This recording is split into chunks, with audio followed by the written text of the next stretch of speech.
Vote জ্বলাৰে জনপ্ৰিয় হৈ পৰিছে তিনিচুকীয়াৰ এজন যুৱক। তিনিচুকীয়াৰ অলিয়ে গলিয়ে এক চিনাকি নাম হৈ পৰিছে যুৱকজন।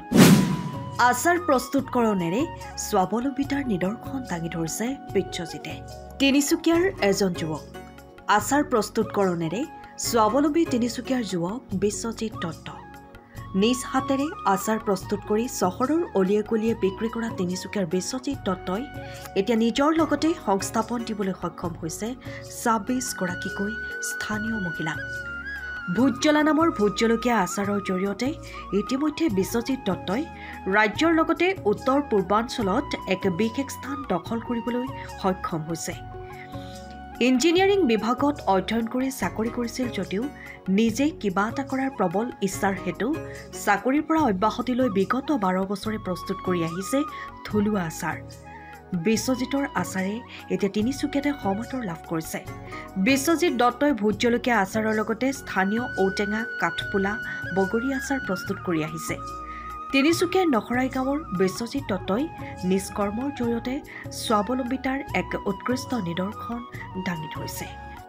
আমাৰ যথেষ্ট ধৈৰ্য আৰু যথেষ্ট কষ্ট ইয়াত জড়িত হৈ আছে, কাৰণ আমি ২০১২ চনত যেতিয়া আৰম্ভ কৰিছিলোঁ, আমি সফল হ'ম নে বিফল হ'ম একো আমাৰ তাত মানে হেৰি নাছিলে মানে, কিন্তু লাহে লাহে কৰি মানে ইমান কষ্ট কৰিছোঁ মানে নিজৰ যিখিনি আমাৰ থলুৱা বস্তু যিখিনি আছে, আমাৰ ভোট জলকীয়াৰ পৰা, ঔটেঙাৰ পৰা, জলফাইৰ পৰা, আমলখি, আমি মাছৰুমৰ আচাৰ বনাওঁ, বিভিন্ন আচাৰবিলাক যেতিয়া আমি আমাৰ বজাৰলৈ উলিয়াই দিছিলোঁ, বজাৰলৈ উলিয়াই দিওঁতে তেতিয়া আমি বৃহৎ প্ৰত্যাহ্বানৰ সন্মুখীন হৈছিলোঁ। কি তেতিয়া ব্ৰেণ্ডেড বস্তুৰ বৃহৎ এটা হেৰি আছিলে, তো ব্ৰেণ্ডেড বস্তুৰ ৰাখে তেওঁলোকে আমাৰ লোকেল প্ৰডাক্টবিলাক বজাৰত মানে গ্ৰহণ কৰিবলৈ তেওঁলোকে মানে মন কৰা নাছিল যে ব্ৰেণ্ডেড বস্তু বজাৰত বিচাৰে বা এই থলুৱা বস্তুবিলাক মানুহে নিবিচাৰে, আৰু তেতিয়া আমাৰ পেকেজিঙো উন্নত মানৰ নাছিল। আৰু লাহে লাহে আমি বজাৰখনৰ লগত সংগ্ৰাম কৰি আজি ১২ বছৰত কিন্তু এটা আমি ভাল প্লেটফৰ্ম পাবলৈ সক্ষম হৈছোঁ, যে আমি বাহিৰৰ যিবিলাক ব্ৰেণ্ডেড কোম্পানী তেওঁলোকক আমি এটা প্ৰত্যাহ্বান জনাবলৈও সক্ষম হৈছোঁ।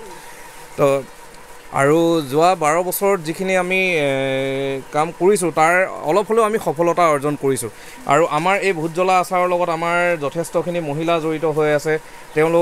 তেওঁলোকে ইয়াতে জড়িত হৈ আমাৰ ইয়াত যি সংস্থাপন লাভ কৰিছে, তেওঁলোকে ইয়াতে সংস্থাপিত হৈ তেওঁলোকে নিজৰ লগতে নিজৰ পৰিয়ালটোকো অলপ হ'লেও তেওঁলোকে সকাহ দিবলৈ সক্ষম হৈছে। চৰকাৰী সা সুবিধা ক'বলৈ গ'লে মই আজিলৈকে এটকাও চৰকাৰী সা সুবিধাই আজিলৈকে পোৱা নাই। মই এটা সময় আছিল, মই প্ৰায় ২০১৪-১৫ চনত বিভিন্ন ধৰক উদ্যোগ বিভাগৰ লগত যোগাযোগ কৰিছিলোঁ যথেষ্টখিনি। সেই সময়ত PMEGP আঁচনিৰ জৰিয়তে মই কিছু আশা কৰিছিলোঁ, কিন্তু তেতিয়া সেইসমূহ আঁচনি পাবলৈ সক্ষম নহ'লোঁ, আৰু আজিলৈ এটকাও মই চৰকাৰী সাহায্য আজিলৈকে পোৱা নাই।